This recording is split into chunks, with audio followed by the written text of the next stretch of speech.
As soon as the Eagle reappears, things begin to go wrong.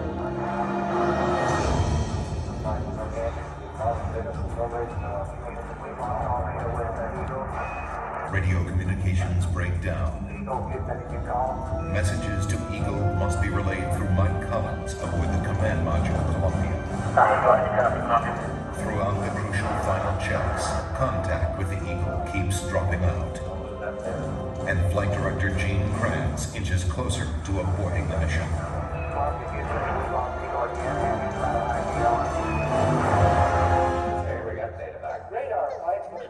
With the vital computer links temporarily holding, the moment of decision is now. Okay, all flight controllers, go to go behind him. Let's go. Go, Adam, go. Guys, go.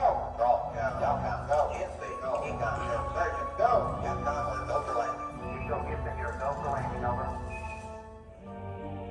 I can understand. Go for landing. 1, 0.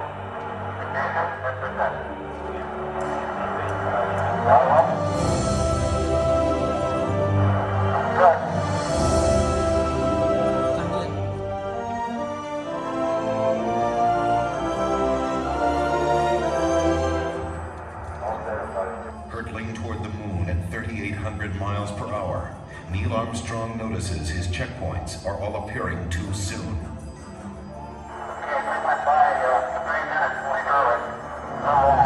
This means a serious navigation error. At these speeds, 3 seconds long means missing the safe landing zone by 3 miles.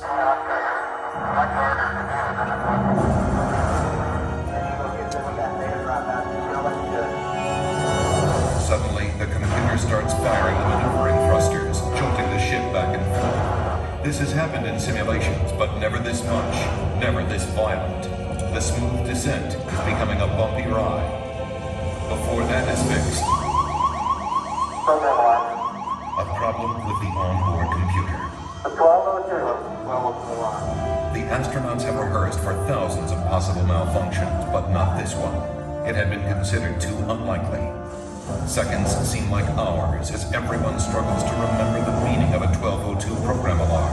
The deadline to safely aboard is vanishing fast. So there's a reading on the 1202 program alarm. 1202 means the Eagle's onboard computer is overloading. This means Houston is blind, unable to make navigation corrections or interpret the data coming from Eagle's computer. Armstrong and Aldrin are on their own. Mission Control decides they can go ahead if the data link doesn't fail again. 1,000 feet, and Neil Armstrong can see that the computer is proposing to put them down in a dangerous place. That landing site is full of boulders. If they land there, they will never take off again.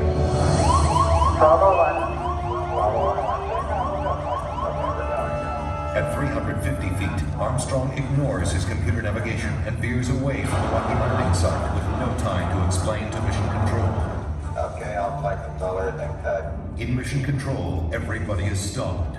At 300 feet, the Eagle has left its flight plan and taken off at full speed across the face of the moon. Eagle Houston is descent to fuel. Monitor, over.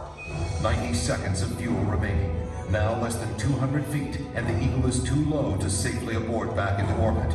They call this part of the flight plan Dead Man's Curve. All that's left for Mission Control is to read off the fuel remaining in seconds. 60 seconds. The entire moon landing has come down to 2 men and 1 minute. Forward. 20 feet down, 2.5. 30 seconds. 30 seconds. Lights on.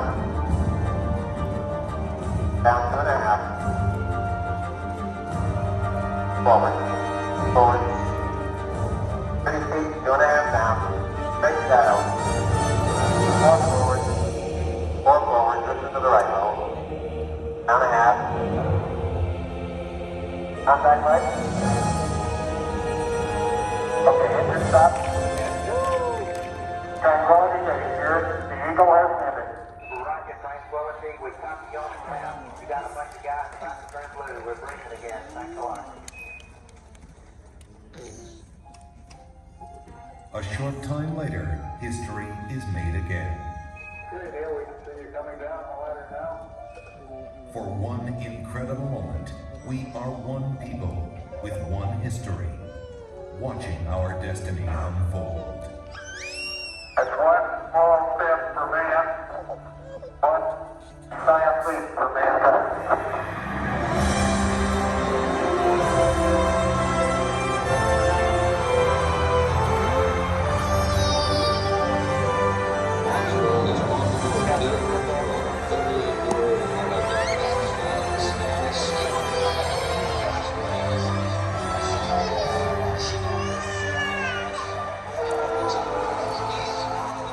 It was a moment shared by an entire world. Here men from the planet Earth first set foot upon the earth, became indeed for all mankind.